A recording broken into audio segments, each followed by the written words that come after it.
од Женева, од Светската здравствена организација, осамна уште едно истражување за штетноста на загадувањето. 7 милиони луѓе умираат од загадување на воздухот годишно низ целиот свет, покажуваат податоците на Светската здравствена организација. 1/3 од смртните случаи предизвикани од мозочен удар, карцином на белите дробови и срцеви заболувања се резултат на загадувањето на воздухот, што е еквивалентно на ефектот на пушењето. Деновиве, како и последните 5 години, Скопје и Тетово се на врвот на светот, но за жал по загаденост. Независната пратеничка група од ВМРО ДПМН и Коалицијата за подобра Македонија изработивме драфт верзија за законско решение во кое детално се образложени нашите предлози кои ќе ги наведеме и подолу.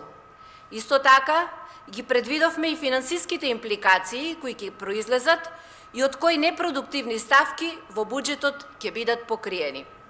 Независната пратеничка група за таа цел ќе ги повика сите здруженија, експерти и заинтересирани страни да ни помогнат во подобрување на законското решение кое реално ќе направи ситуација за почист воздух. Доколку ова не се спроведе, ефектите ќе бидат следни. На изборите ќе слушаме многу за чист воздух, а ќе ја пропуштиме 2020 година за позитивна промена кон почист воздух. Ситуацијата е поразителна. Кај нас, според сите релевантни истражувања, скоро 50% од загадувањето причина е загревањето на домовите со дрва, јаглен, нафта и мазут. Потоа како причинители се јавуваат индустријата и сообраќајот. Предлагаме овој собраниски состав да донесе закон преку кој ќе се овозможи сериозно намалување на загадувањето за најмалку 50%.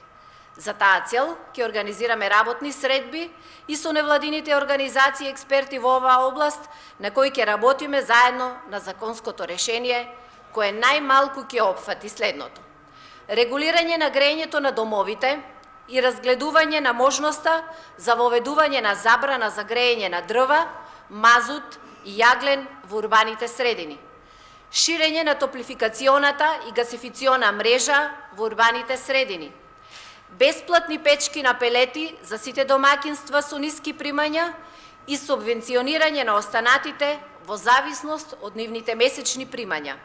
Исто така, да се постави и систем на субвенционирана цена на пелетите за граѓаните со пониски примања. Екологизација на сите јавни институции во државата каде нема топлификациона мрежа. Промена на системите за грејење во сите јавни и општински институции и установи со цел државата да нема ниту една институција која се грее на дрва, мазут, нафта или јаглен. Сите автобуси во градскиот превоз во Скопје да бидат или на метан или на електричен погон. Да се субвенционира инсталирањето на гасни уреди кај таксистите со цел во наредните 4 години сите такси возила или да го исполнуваат Евро 6 стандардот или да се на плин и на метан. Затоплувањето со прегорено улје или со остатоци на мебел, како и горењето на гуми, да представува кривично дело и да има посебна единица во полицијата и обвинителството која ќе ги гони сторителите на овие кривични дела. Забрана на увоз и согорување на отпад и ригорозно казнување на оние кои оваа забрана ќе ја прекрашат. Целта ни е, како што кажавме претходно, овој парламентарен состав да го донесе законот кој ќе почне да се применува веднаш и без одлагање.